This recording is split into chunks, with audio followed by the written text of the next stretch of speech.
তুমি আবার চুরি করছো? নিজের ঘরের জিনিস নিজে না বিক্রি করতেছে, একটু টাকা পয়সা সমস্যা করতেই পারে, এটা এটা কি চুরি বলে নাকি? ওই আব্বা আম্মা জানে না, এইটারই চুরি বলে। কোনো বইয়ে লেখা আছে নিজের ঘরের নিজের জিনিস যদি বিক্রি করে তাহলে সেটাকে চুরি বলা হয়।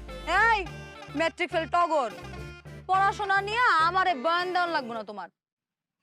আবার দেরি হয়ে যেতেছে, আমি গেলাম। তোমার কাছে 50টা টাকা ভাঙতে হইব কি লিগা? না? ওই বাজারের দিকে যাইতেছি তো, ওই খলিল ভাই আমার বইসের কাগজপত্র নিয়ে দৌড়াদৌড়ি করে, তো দেখা হইলেই চা নাস্তার টাকা চাই, একটু দিতাম, আমার কাছে তো এখন নাই।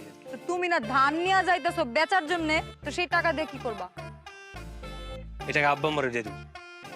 মানে তুমি বলার আগ পর্যন্ত যা করার সবকিছু আবেগে করছি, এখন বিবেক কাজ করতেছে আমার মধ্যে, এই কাজটা করা আমার ঠিক হয় না। ওই টাকা আব্বা আম্মারে দিয়ে দিব, আর বাকি যে 50 টাকা তোমার কাছ থেকে নিবো ওটা তোমার ফেরত দিয়ে দিব।